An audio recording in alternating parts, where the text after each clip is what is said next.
In about a minute, it'll appear on my wall and in your timeline.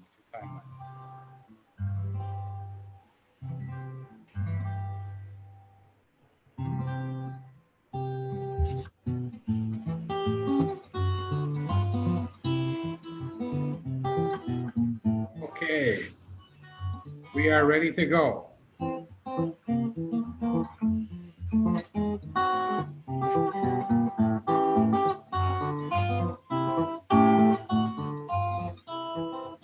She got tamales and the red hot, yeah, she got them for sale. She got tamales and the red hot, yeah, she got them for sale.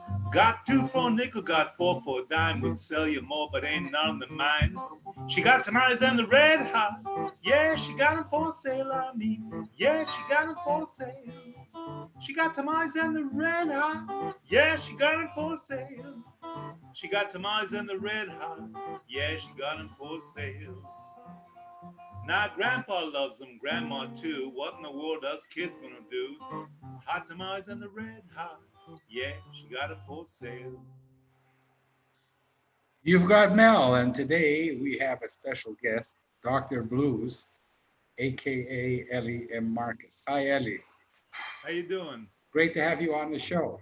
So, should we show the jingle anyway? We always begin with the jingle. You got a jingle?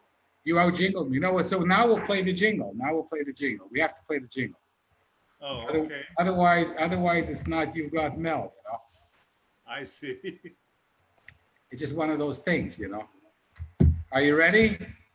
Yep. Okay, here we go. Get a chair, grab a seat, or we'll sweep you off the feet. We you got Mel. Eat your legs, rest a while, all you gotta do is smile. We're swell, can't you tell? You got Mel. When the show begins, you better hold on to tight. Or before you know it, you'll be high as a kite. Take a break, settle down. We're the only show in town. That's our road, don't you know? You got Mel. Give it up, don't think twice. We're a hurricane on ice. What the hell? Give it yell, ring the bell, show and tell. Mademoiselle, give it smell. You got Mel. You got Mel. Get a chair, grab a seat. No. Once is enough. And Mel has Eli Marcus. Eli, welcome to the show. Thank you. Great to see you here. I just have to see you here. Now I see you here. So you're one of the most musical people I know, but you didn't make a career out of music. You've done everything but music. What have you done? Including music, but to make a living. I've been a freelance photographer. I used to photograph all kinds of... Speak up so the hard of hearing can hear you. I was a freelance photographer for a number of years while I was in college in Toronto, University of Toronto, doing a science degree. While I was in my science degree, I also discovered the philosophies and teachings of Marshall McLuhan, and actually was invited to join his weekly seminar and became a disciple of Marshall McLuhan, learning directly from his class. And at some point I got tired of North America, I guess, and I emigrated to Israel. Was a banana plantation farmer for a number of years. Somewhere in there did my mandatory army service. And while I was on the kibbutz, I started translating blues songs from English into Hebrew and putting them in the monthly newsletter at the kibbutz, and also doing concerts around different other kibbutz settlements in the north. End of the 80s, I moved down to Tel Aviv and tried to be a professional musician. Found out that it wasn't very easy to make ends meet. Defaulted to my second trade, which was construction, house renovations, painting, etc. And did that for about 10 years while starting to raise a family, and then decided that that wasn't good for me after a certain age, and didn't want to keep cutting my hands and climbing on rooftops So I slowly moved into high tech, where today I'm a technical writer writing documentation for engineers in high tech. But I always had a hand in music. I always managed to do things on the side. As you know, you and I produced shows together. I helped record a lot of those shows. I've produced festivals. I'm the head of the And Israel Blues Society. most of it for love. Definitely, only from the love of music, because there certainly hasn't been any kind of income in it. But the only earnings you could say that I've gotten out of it is that Jewish term naches. Naches, yeah. Some self-satisfaction and feeling of warmth from it. Yeah, you produced me. We used to appear at Art Space. That was your place with Baruch Weissman. Right. And when you started broadcasting at the IDC radio, I caught on, and you introduced me to them, and I've now been broadcasting there for 9 full years. So I have a secret to tell you. You've Got Mel, the jingle.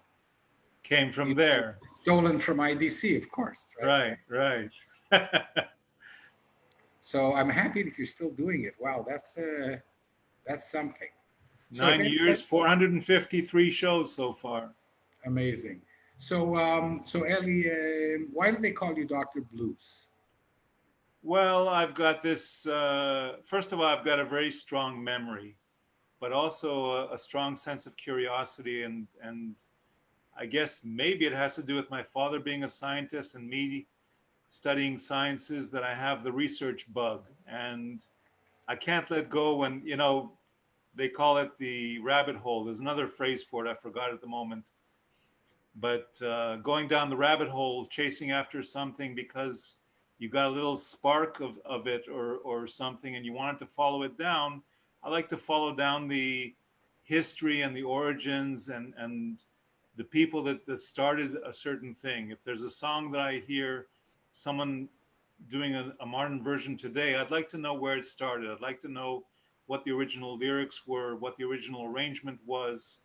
So you're a true musical investigator. I call myself a musical blues historian of sorts, because I've also written a book on the subject. I've published one of your books. Right. Parts of it, excerpts. And I thought I was publishing the whole book. No, I only put excerpts in there, I think. This is like To Tell the Truth, you know. Now we can always go back. We can always go back and add more chapters. Let's do that, Eli. Let's do that. So, but why? But I definitely have found a lot of friends over the internet and over, well, even regular what they call old snail mail. Over the years, I've managed to contact a lot of people all over the world and keep those contacts, and it's really a wonderful medium, or a wonderful excuse to meet new people and to make friends all over the world. Okay, but Eli, why the blues? You know so much about so many different genres. It was you who introduced me to Chet Baker 35 years ago. Why not jazz? Why not jazz? I think it's the deep feeling of the blues that, for me, it hits you in the gut, like deep down. And I found something very attractive and soothing about it. And also there's a large variety for a guitar player of techniques in the blues. And I didn't find myself sophisticated enough to play modern jazz. You know, I tried for a while, but I thought that my contribution to the blues was more significant. Definitely. Can you play something for the audience? You're sitting there with your guitar Sure. And you have such a lovely voice. Eli Marcus, Dr. Blues.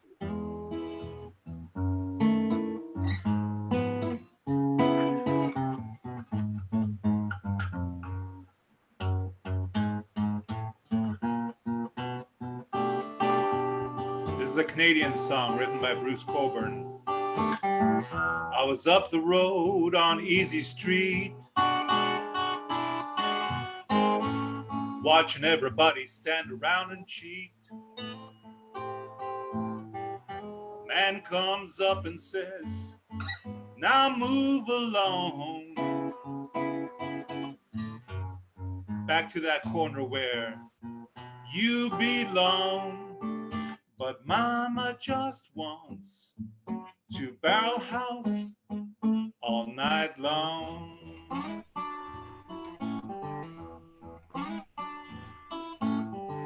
I hear the city screaming like a siren's choir. Some fool tried to set this town on fire. TV preachers scream, come on alone. I feel like Fay Ray face to face with King Kong. But mama just wants to barrel house all night long. Now mama just wants to barrel house all night long.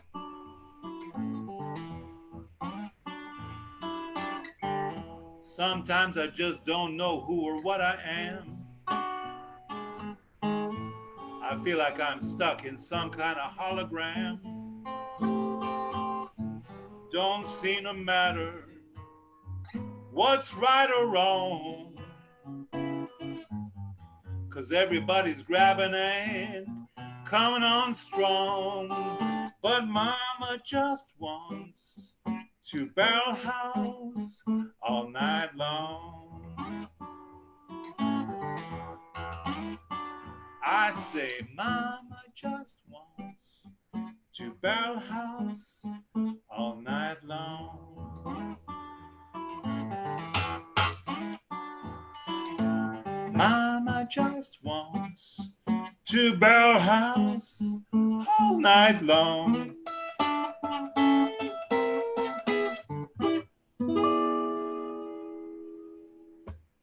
Amazing. Bruce Coburn, 1975, Canada. Yeah. We'll talk about Canada in a minute. You're sort of Canadian. You're not like 100% Canadian. You're like something between 50 and 100%. We'll talk about that. But Eli, so, blues can be 12 bars long or not. It can have 2 or 3 chords or more. Can you define it? It goes back to the, I think it still goes back to the feeling, because structurally or music theory wise, the blues has a long history. I mean, the blues is really the foundation for both jazz and rock and roll.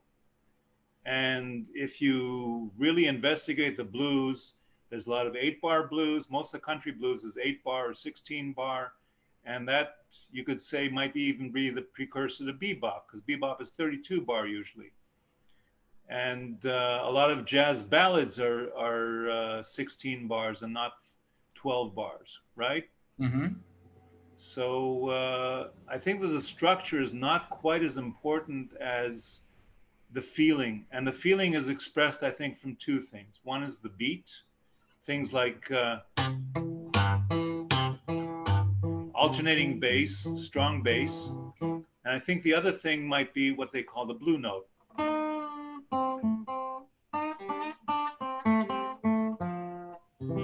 Otherwise known as the flatted fifth. Right. And But those Eli, things, again, are still technical. I still think it has to do with the deep feeling that a lot of blues artists had in their performance, in their singing, in the way that they played the guitar, in the off beats or the off notes that they played rather than the standard notes, Mm-hmm. So Eli, this actually, I have a little note here that has to do with Marshall McLuhan and the person that he grew up on, Harold Adams Innes, which Harold Adams Innes always said that the important things happen in the margins, not in the center of things. So you got to pay attention to the things that are happening on the side. And I think that's important also in creative arts of all kinds, but in music, I think it's important. absolutely. But going back to the structure, so a lot of people think that blues is just a structure. 12-bar blues, 3 chords. Depends where you're coming from. Well, hold If you're a on. rock player, Ellie, I haven't asked my question yet. okay. So in the 40s and 50s, you have jump jive, and then you have rock and roll. Or maybe you had rock and roll before the white people didn't know about it. But Right. anyway, rock and roll comes on the scene. And it's the same structure as blues, but is it the blues? It is the blues, it's just speeded up. If I give you this beat,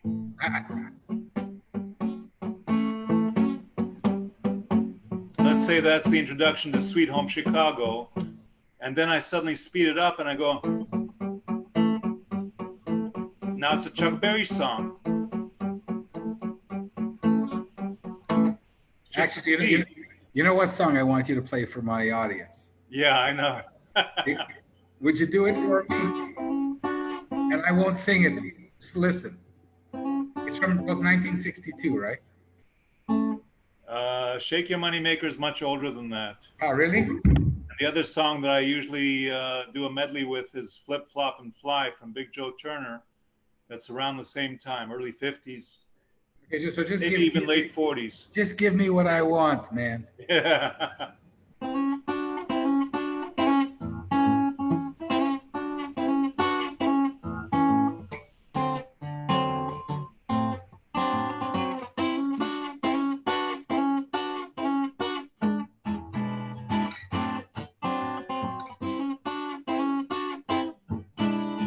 I got a gal who lives up on that hill. I got a gal who lives up on that hill. Sometimes she won't, sometimes I think she will. Shake your money maker, shake your money maker, shake your money maker, shake your money maker, shake your money maker. Oh yeah, yeah, yeah, yeah.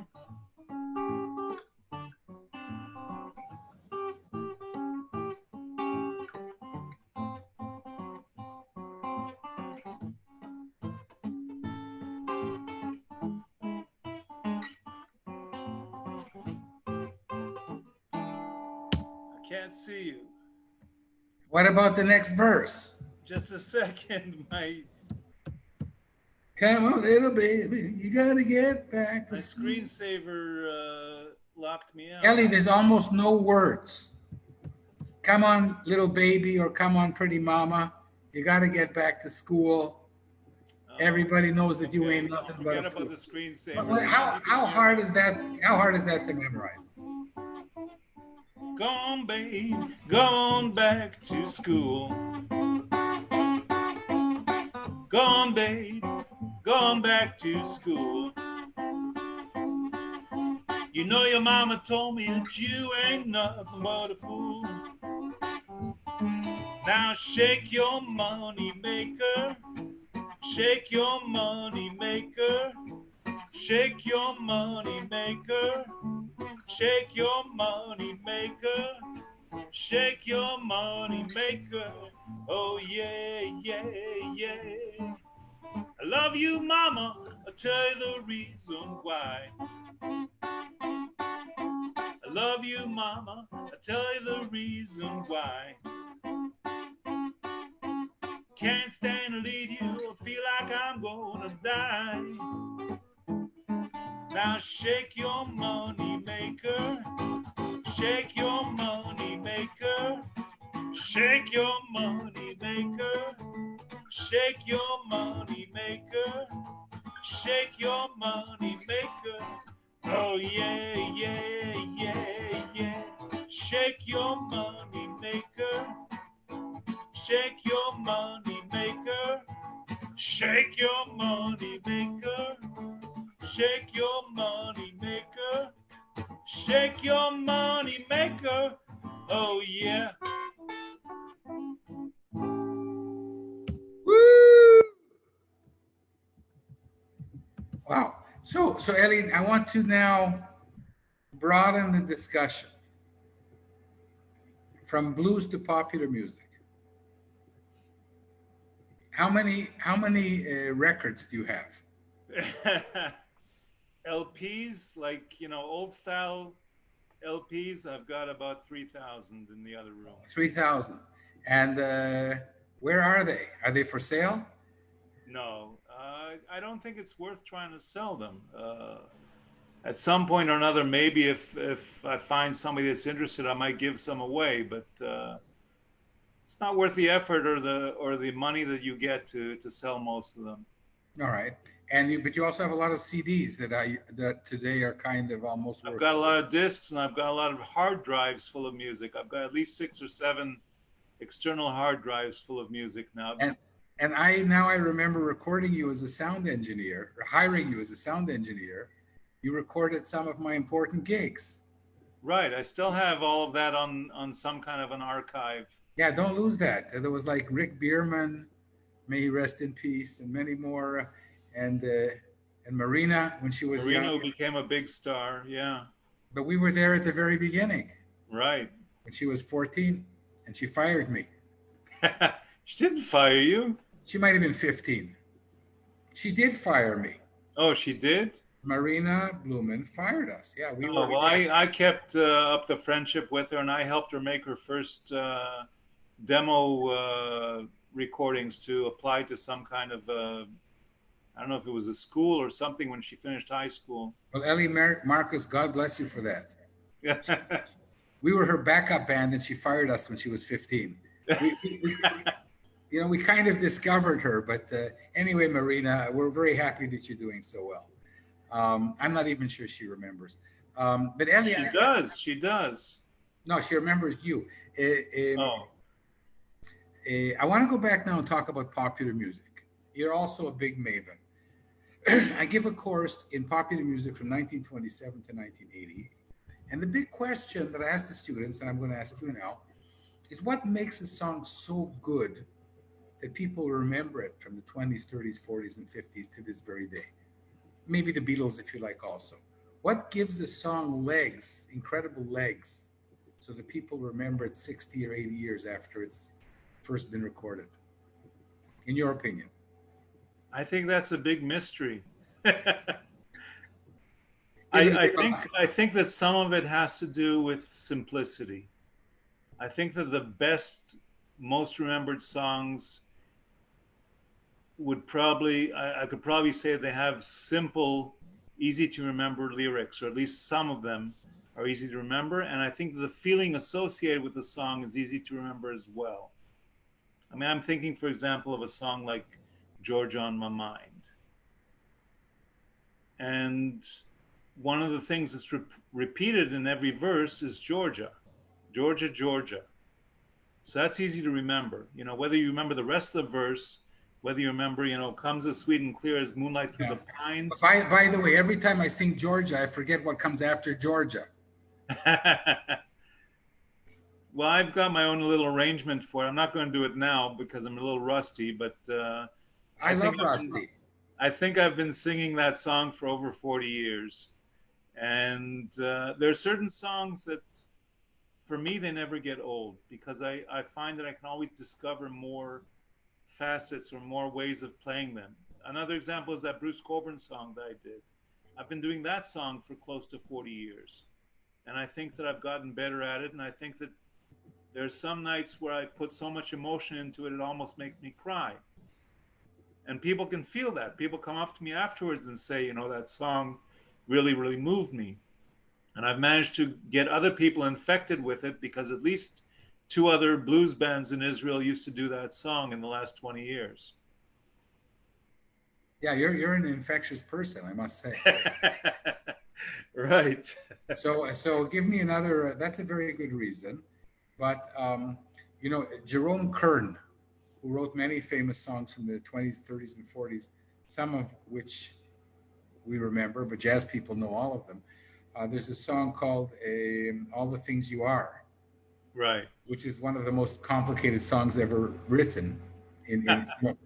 And he actually said, nobody's going to remember this song. Well, I've never heard anybody singing the words more than once. I mean, I've heard one version of it.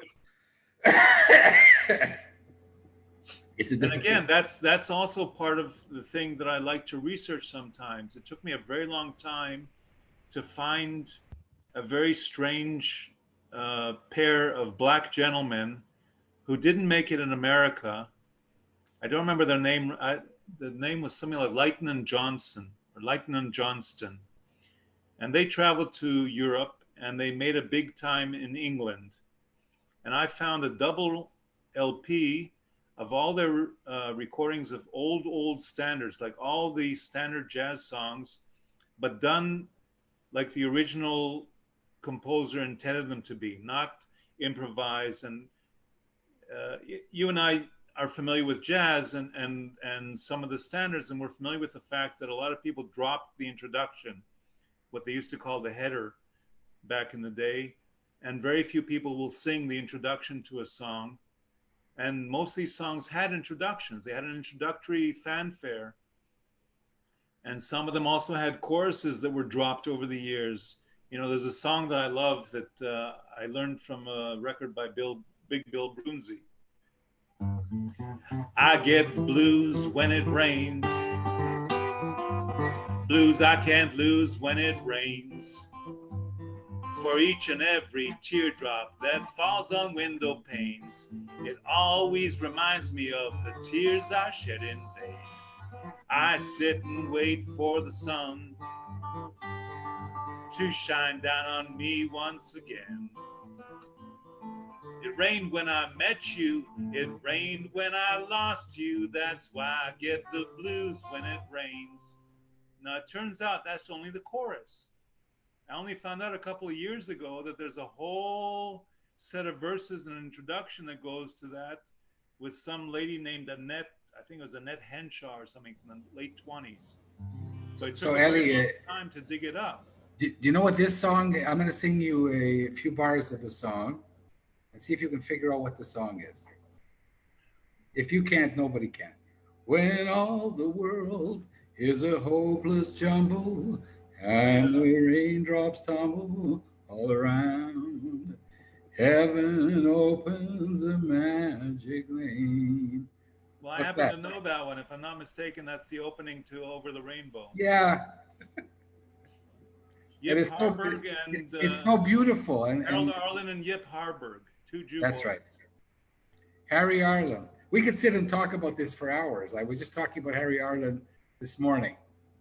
So, but it's incredible that you left the jazz standards for the blues. So some people. Well, I still listen to a lot of things besides blues. I mean, I know, but Elliot, but some people say that blues is a kind of a low form of music because it's so simple, and you are exalting simpleness.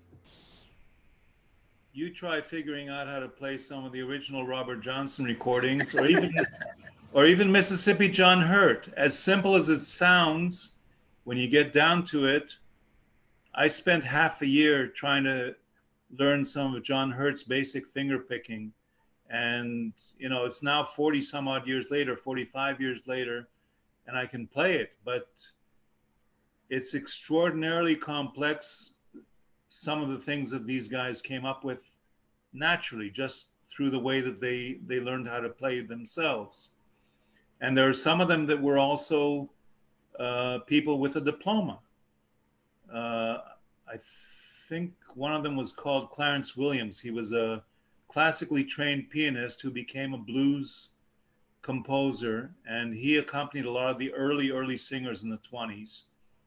So there's a mixture of a lot of different things in the blues, and there's a lot of mythology and romanticism involved in people that wrote the history until recently, where they thought that everything had to be, you know, primitive and uneducated and only from the fields and only from the rural areas, but it's not true. You know, the biggest blues musicians in the 20s and 30s were people that made a good living, lived in the city, people like Bessie Smith, Leroy Carr, and a few others that had huge hits on the radio. They owned Cadillacs. They owned a home. They owned an actual house. Bessie Smith is a true crossover.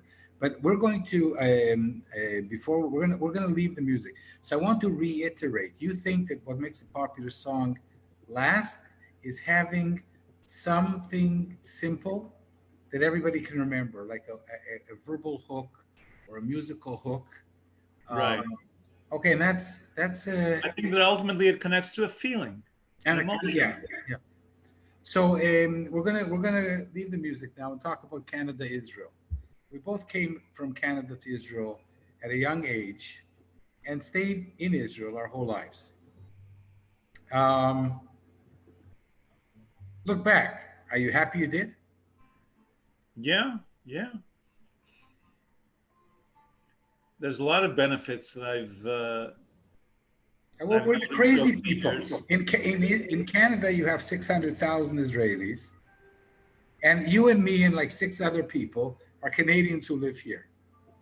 Go ahead. Well, there's thousands of Canadians in Israel, but I think that part of my identity as a Jew, and also the fact that I spent a few years of my childhood here, meant that when I wanted to look for more family values, more community values, I came back to Israel because I felt that they were missing in North America. Some side benefits are that most of my allergies disappeared after a few years of living on a kibbutz, and I don't miss the snow. You know, there's a lot of people that haven't experienced enough snow, and they say, "Oh, how can you live without snow?" And I say, very easily. You know, anybody that knows the term wind chill factor and walking in downtown Toronto in the middle of the winter, Hey and man, I grew up in Winnipeg and Ottawa. Toronto that's is even nothing. worse. That's Nothing. even worse. You know the Windshield. old jokes of, you know, minus 30 degrees, a Canadian puts on his t-shirt. It's all relative. I mean, people in Toronto used to complain when it was minus 10 or minus 20. In Ottawa, they didn't wear earmuffs until it was minus 30. There you go. And another thing is, our parents were good friends back in the day, long Right, before you and I met. exactly. How did that happen? Well, that was a funny story in itself. My parents told me that I should meet you, and at the same time, my dad sent me, I thought that he had sent me a cassette, but maybe it was you who gave me the cassette. And the cassette had some woman singing terrible, terrible diction of jazz standards. I thought it was like some, I don't know, South American trying to sing in English. It turns out it was a common friend of ours. I won't Yeah, embarrass you please, naming her please. at the moment, but that whole thing is what brought me to come and jam with you at the time in your apartment in Ramat Gan. And we maintained a musical connection for many years. And then we also started a geek connection, an intellectual entrepreneurship connection. Absolutely, absolutely. So Ellie, our time is up soon, and you are welcome to say whatever you want to. One of the things I wanted to ask you is, what is your favorite Beatles song? No, without even thinking about it. Right, that would be a very tough one, but I'm trying to even think of the titles right now. Hum a few bars. Um, um, and in her eyes, you see nothing. Yeah. Sign of love behind the tears. Cry for no one. Which song is that? Yeah. And she goes home, she wakes up. For no one. For no. Oh, for no one, right. I don't think that's my favorite Beatles song, but that just came up. I used to be a Beatles fanatic, actually. And when I was growing up and I was starting to be introduced to music, my cousins who are a little bit older than me, 2, 3, 4 years older, they said to me, "The Beatles isn't everything." I said, "Oh, yes, it is."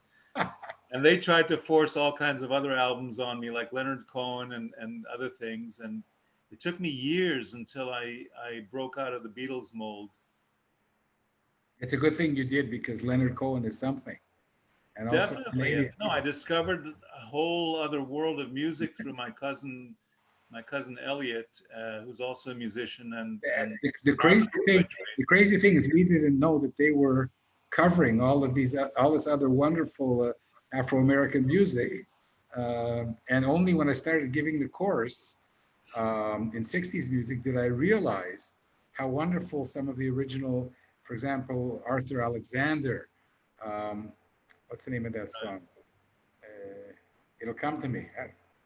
We're losing it. Well, they definitely gave credit to Chuck Berry in some of their interviews, and Yeah, but not to Arthur Alexander. What's the famous song Arthur Alexander the cover? can't remember right now. Um, It'll come to me. Will it come to me? I need a guitar. Oy vey. I need the help of the audience. And in one of their songs, they say Elmo J's got nothing on this. They're talking about Elmore James. No, but you know, like a lot of people will say, "Oh, my favorite Beatles song is Till There Was You." Oh, and that's not a Beatles song. Not a Beatles song at all. Well, that's just perspective. As I said, like the things that I like to investigate is things like that people think are somebody else's song, right? You're going to laugh now. The Arthur Alexander song is "Go to Him." Go to Him. Go to Him. It's like that song that they couldn't. Oh, right. That was one of the very early. Give back your ring to me, and I will set you free. Go with Him. Anna. Anna. That's sort of a rumba song. Anna. The rumba and the blues are related. Did you know that? I'm not surprised. There's blues with a lot of rumba beat in the early 50s because the rumba clubs served as some of the blues clubs when the blues were just starting out in Chicago. So a lot of the blues musicians met the rumba players, and I guess it should be called rumba in the early blues. A lot of Willie Dixon's compositions from the early 50s are rumba beats. I'm reminded now of a song called "It Takes Two to Tango," which also has a kind of a rumba feel. I will send that to you. Eli, this has been... Or as Groucho Marx used to say, pick a rumba from 1 to 10. Why can't elephants dance the rumba? I don't remember. Because they can't go like this. All right. It's been so great seeing you. Can't wait till the next time we can jam together. But in the meantime, would you sing a goodbye blues for You've Got Mel and all of our people out there? All the people behind me. At some gig. I don't know what the gig is. There was a lot of people at this gig.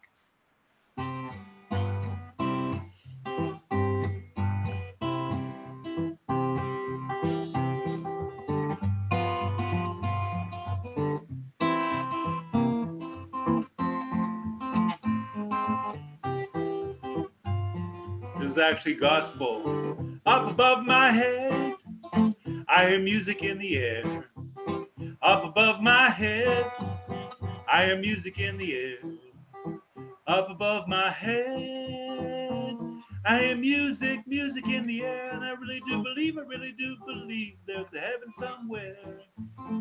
Up above my head, I hear trumpets in the air. Up above my head, I hear trumpets in the air. Up above my head, I hear trumpets everywhere. And I really do believe there's heaven somewhere. Up above my head, I hear music in the air. Up above my head, I hear music in the air. Up above my head, I hear music in the air. And I really do believe there's a heaven somewhere. Eli Marcus, Dr. Blues. That was incredible. They say that the secret of a good musician is that nobody in the audience can sit still when he or she is playing. And that's the case for you. If I wasn't doing the show, I'd be dancing in the living room. Eli, Thank Stay you. safe, stay healthy. Until the next time we actually meet and play that famous blues together in the key of A. I know you like the key of A. Take care of yourself, and it was wonderful having you on the show. You too. Dr. Blues! So Bye. take care, my friend.